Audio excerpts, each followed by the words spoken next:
Hi, in this video I want to show you about my recent work on QGIS resource sharing plugin in QGIS. So yesterday I just added remote zip handler. So basically you can make a repository and put it somewhere online and make a zip collections and put it in that repository. And I also added authentication mechanism that is already provided by QGIS. So basically it's going to be useful, for example, if you want to make your collections private for particular customers, you can use this kind of repository.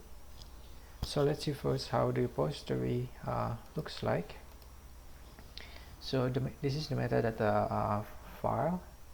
The difference is that this collection is in the zip file, but the content of the collection is the same.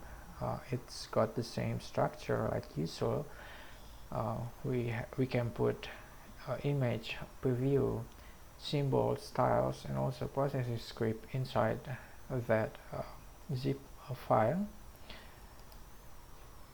For this demonstration, I already configure a local web server and I put some authentication to this page. So let's open incognito window. So as you see that it's asking for username and password. So the structure of the URL is the same. This is for the metadata file, and for the collection is in this URL.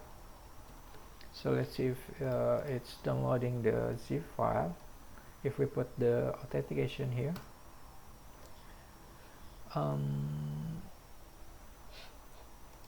let's try it again. Okay, so it's downloading the collection in here.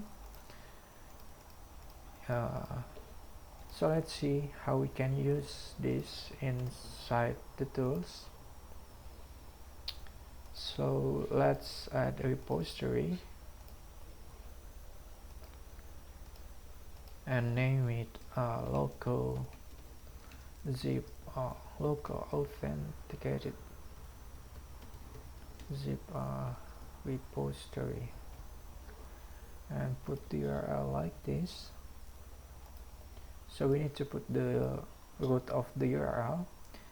Actually, if we leave the authentication blank, it will ask for the authentication later. So as you see, so we can also put it here.